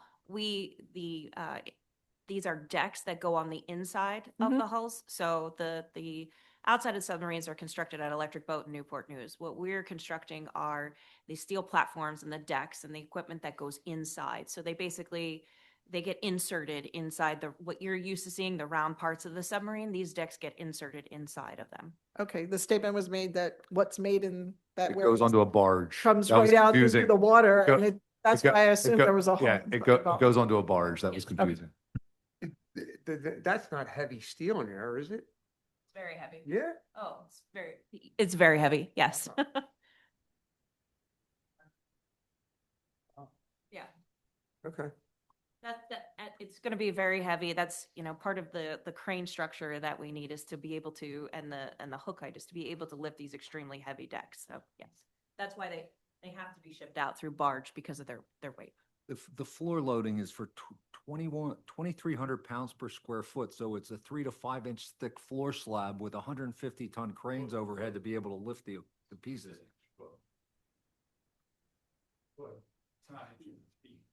and do we want that testimony on the record? No. Okay. No. And are the cranes hung from the roof and overhead? Yeah. So another fuel source? Yes. That's Yeah, steel. the cranes are hung on a crane rail, and the crane rail you can kind of see it in this white hatch, and the cranes move back and forth, and those are 15-ton and then 150-ton at each production bay, and then the concrete itself at the floor is 5 feet deep to allow for that weight of what's being built in there. Now, These these are are help- nuclear, Nuclear powered, I believe, yes, but no nuclear in the facility. no, not necessarily. That's why they closed the Navy Yards in Boston and Yeah. Philly. I understand that. I worked on a building that did the propellers 40 years ago. 150 feet in the air. We worked off a crane. By the time that crane came and got to the end of that building, it was like 4,000 hangars had to be put up. And they dismantled the crane when they got to the end of the building. I had 2 hangars wrong. We had to go up the side of the steel 150 feet, crawl out, and changed the hangers because there was two wrong. And that was like, and they dismantled the thing. We were up on top of the crane on a deck with, you know what 16-foot A ladders are, right? Okay, them things are, they're killer, they're man killers. And on top of that, put a hanger up that was 30 feet higher than us. And it was brutal. I assume fall No, not that. That might explain why they want to omit Protection, no sprinklers, Wayne, if it's that hard to 73, maintain. 74, we don't have full protection. We had 1-foot boards, 150 feet in the air with no kickers on. And if you didn't go up, you were done. Well, we really appreciate everybody's comments, and we will work on this and get back to you. As I said, we want to get this right. Sure. And we appreciate the expertise of the board so we can Good. come Great. back and respond. Okay, to you. guys. Thank As you a, so much. as a procedural matter, this hearing is part of the record. The next hearing will, in a bifurcated hearing, we typically order the notes of testimony. However, if you're amenable, we can just have a review of the facts and not have to order those notes. I don't think it's necessary to order the notes. Thank you. Dimes, you all right? Yo, Dimes. Yeah, I'm here. I'm just trying to get it. Yeah, I'm fine. Yeah. Yep. Okay, good. All good. I just had trouble hitting on mute. All right, Thank you very much. we got to give you a little training. All right. Thank you. Okay. All right, good luck, guys. See you when you come back. All right.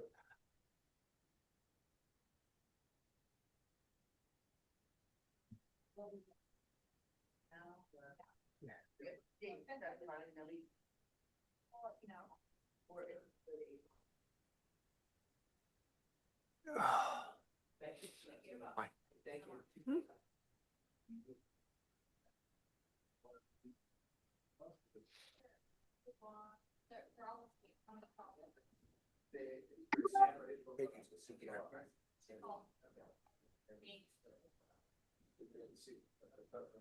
Thank you.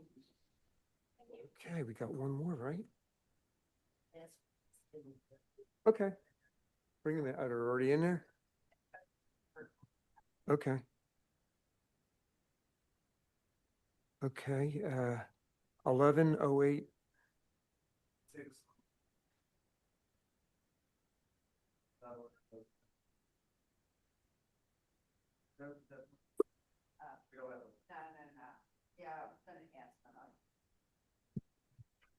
Are you still on the record while you guys are checking?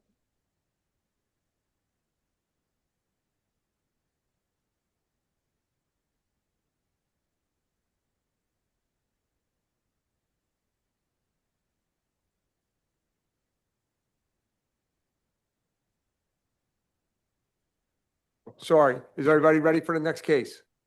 All right. Yes, sir. Number 12, and that's 1108 Chestnut Street. Okay, who is going to be presenting the case for 1108 Chestnut Street? My name is Stuart Rosenberg. I'm the project architect, and I am the principal of Stuart T. Rosenberg Architects in Philadelphia. Okay, Stuart, could you please raise your right hand, swear to tell the truth, the whole truth, nothing but the truth, and state your name? Yes, my name, I swear to tell the whole truth, nothing but the truth, so help me God. My name is Stuart T. Rosenberg, and I am principal of SGRA Architects. Joining me today will be Gray Wilson, one of the owners of the project from RCG 1108 Chestnut LLC, as well as Meredith Furlinger from Dilworth, and the project manager, Hannah Rosenberg, also from Okay. SGRA. Okay, Okay, anyone that's not a lawyer, doesn't have to be sworn in. Anyone that's going to testify that isn't a lawyer has to be sworn in. Okay? yes, sir. Is there anyone else to be sworn in? This is Hannah. I'd like to be able to share my screen if possible, so I'm happy to be sworn in as well. Sure, Hannah. Please raise your right hand. Swear to tell the truth, nothing but the truth. My name is Hannah Rosenberg. I swear to tell the truth, the whole truth, and nothing but the truth. Okay, that's about it then. All right. I'm Wayne Miller, board member. Amy Rivera, board member. Ted Agus, board member. Deep Rec board member. Matthew Webster, board counsel. Matthew Wojcicki, and I supervisor. John Diamond's fire code. Deborah Richardson, Boards Administration. Deb, could you read that into the record, please? This is case number 12, MI 2026-000233 for 1108 Chestnut Street. Okay, whoever's going to present the case, go ahead. Okay, thank you. Is it possible that we can, or that Hannah can have a screen share so she can show? Absolutely, no problem at all. Okay, great. So I'll get started really quickly and try to get this as efficiently as possible. On the screen to our left is a photograph of the facade of the buildings in question, known as 1108 Chestnut Street. To the left is a 5-story existing building. On the right-hand side is a 2-story existing building. Both the first floors of these buildings are both currently occupied by commercial tenants, which are banks. The upper floors are currently vacant and were designed as office use spaces. These two buildings and their properties were consolidated together back in 2016. Here to the right of this, you can see the rear of the buildings, showing the 5-story building on the right-hand side next to the mural, and to the left of it, the 2-story building, which also have both of those buildings have existing windows on their rear walls. And it is these windows specifically which is why we are here today. We're requesting a variance to allow these existing windows to remain in the building. So just by way of background, back in 2016, the developer acquired these two buildings along with the parking lot behind them to the south. And at that time, they created a zoning plan that incorporated a unity of use, which included these buildings, the parking lot property, and adjacent buildings along Sansom Street. 2017, these buildings were then renovated and these windows were installed, and the office spaces on the interior of the buildings were created. And at that time, a certificate of occupancy was issued, and the buildings have been occupied ever since. 2019, a few years later, 3 or 4 years later, the owners created an easement behind these buildings. And here's a site plan that shows the pink area shows the two buildings that were and the two properties consolidated, known as 1108. And below that, plan south, you can see the large parking lot. 2019, the owners of the unity of use properties created an easement behind the two pink properties, which is the gray shape along the back that leads directly to Sansom Street to the plan south. And in 2025, the properties were sold to Gray Wilson and RCG developers, and they are proposing to alter the use of the upper floors of the building from office to residential. We submitted a building permit application outlining and documenting the proposed renovation work for the 10 residential units that we're proposing for the upper portions of the building. At that time, the plan examiner from the city identified the fact that the rear of the existing buildings with the existing windows were along the rear property line that was created when back in 2019, when these two pink properties were peeled off from the unity of uses. And basically this issue of the setback between the rear wall of the building with the existing windows and the property line was created by basically a clerical act. And I believe that is the reason why the plan examiner identified this as a non-compliant condition. Next slide, please. Here's a plan of the second floor, and to the right, we've highlighted the rear wall of the building adjacent to the parking lot, which has the existing windows. And these windows are literally the source of daylight into the proposed new residential units on this floor of the building and on all the upper floors. Next slide, please. We prepared an exterior elevation of the existing window openings on the back of the building. The building itself, the two existing buildings are type 3 construction, masonry bearing walls, conventional wood floor framing. The rear walls of the building are constructed of 2-hour rated exterior walls with non-combustible finished materials. Next slide. That's the last slide. Okay, so what we're requesting from the board is the right to continue keep the existing windows intact, and understanding the fact that there is a 5-foot easement that was created behind our property. It's actually above 5 feet, which does create some degree of separation. However, due to the fact that technically these windows do occur on the property line, we're proposing to install sprinkler heads on the interior of the building above these windows to create the effect of a water curtain in order to establish fire protection from any potential fire from the parking lot side of the property. And that really is the basis for our request for the variance from table 705.8 in the IBC code.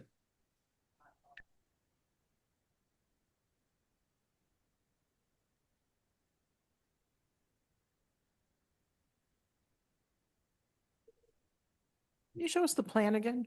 Course. The site plan with the parking lot and everything. Sure. So here you can see the site plan showing the large parking lot that is south of the 1108 Chestnut. And the window and the horizontal gray area is the actual easement. Can you zoom in on the back? Sure. So Hannah, can there are 2 spaces, or it just says there are 2 parking spaces right behind the one building? Correct. Okay. And I also wanted to point out that the building to the right of us, on the right-hand side of the property, that has the mural on it, has no exterior windows whatsoever. And the first 2 floors of the building to the left of our property also has just one small window.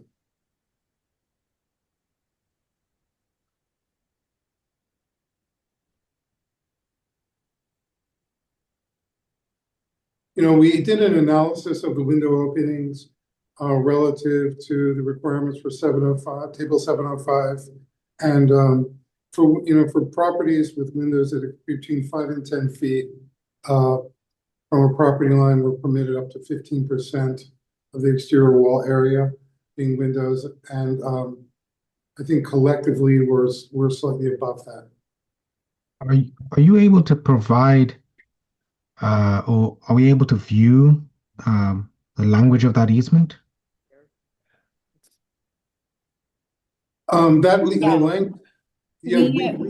We submitted the easement along with and I'm happy to pull that up if you'd like. So I just want to stress that these windows were legal prior to the time that the former owners subdivided us from the parking lot.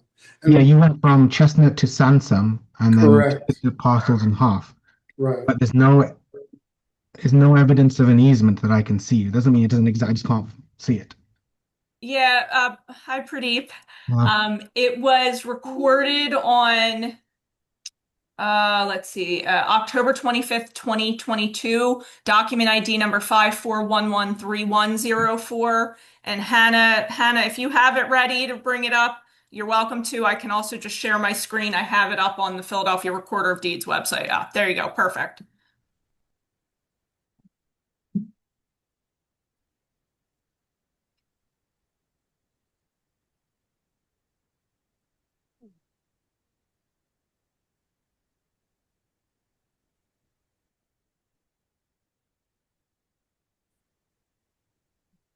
I guess so. 1108 Chestnut is 1108/10.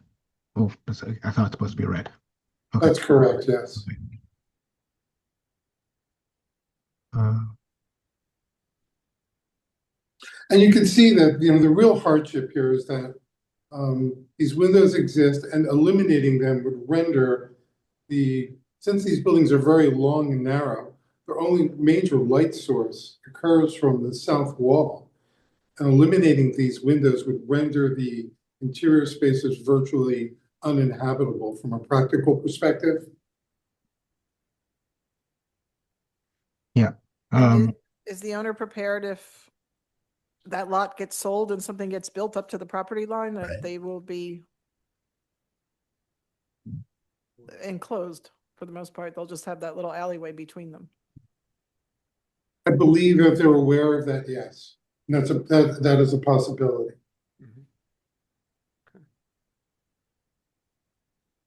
One of the reasons why the parking lot was created was to serve the target that was formerly occupying the ground floor of the buildings just west of us, and believe that retail space will, in order for it to be viable, will require exterior parking.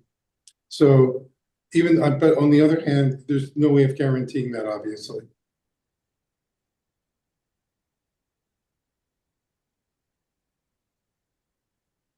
So you're saying that parking lot was created for a target that's no longer there?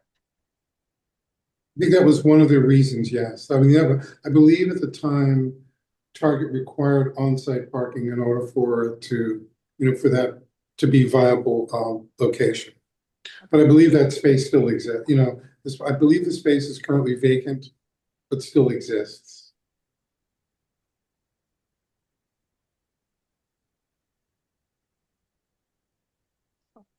Okay. Don, do you have any other issues with this or anything? Hold on. No, it's the resolution in the past has been the sprinkler head center of the window. Like I said, if they build on the property, it's it is what it is. They're going to lose the light that they're trying to get. So I don't have an issue with it based on past precedent unless you see a different issue. Just wanted your input. Yep. Thanks, Kyle. No problem. All right, John. We're going to caucus. Let's go off the record for a minute. All right. Ready? Tell John to start. John, Okay. you ready? Yes, we're back on the record. We're going to grant the variance with a sprinkler head over the center of the windows. And also, if someone should build next to you, like all bets are off. You would have to board up that window. We're saying if the easement goes away Yeah. and someone builds, Yeah. you'd have to board up all the windows. To board them all. Understood and accepted. Okay. And All right, then. Wayne, as a clarification, since those are strip windows, they wouldn't be centered on the windows. Is it 6 foot spacing? 6 Is foot that- apart, so it won't be cold soldered. They'd have to be 6 foot apart, the sprinkler heads. So what happens is if they're any closer than that, it stops the other head if it's spreading from there from going off, because the water would cool the link that would be discharged. Understood. So we'll stipulate in the sprinkler head dimension or center line to be a minimum of 6 feet on center. Correct. Thank you, sir. And also, can I just clarify what the actual proviso language is going to be relative to the easement? Is it essentially as long as the easement that was stated on the record remains in place? If the easement remains in place, and Yes. someone builds on the lot, nothing has to change. If the easement goes away, then you'd have to board up the windows. Understood. I just wanted Yeah. to make sure. Even if there's no development, if the easement is extinguished, then the windows have to go. Noted. So I can, if it's okay with the board, I can read what I have as the proviso right now. Sure. If easement is extinguished, windows to be sealed.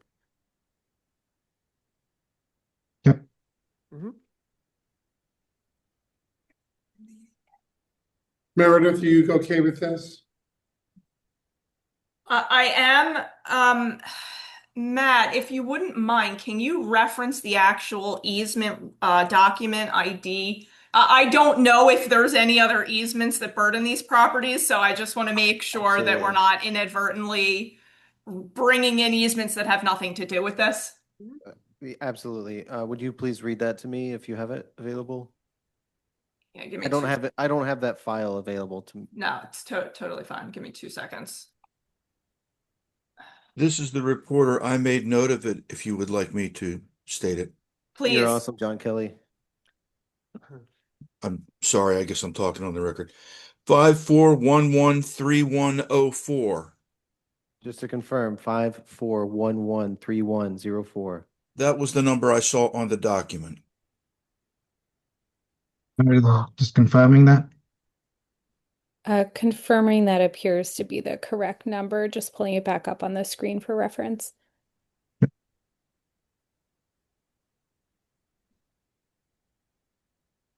That works. Great. Thank Thank you very much. Thanks, everyone. Thank you so much. Thank you. Have a good day. Good luck now. Thank you, you too. Bye-bye.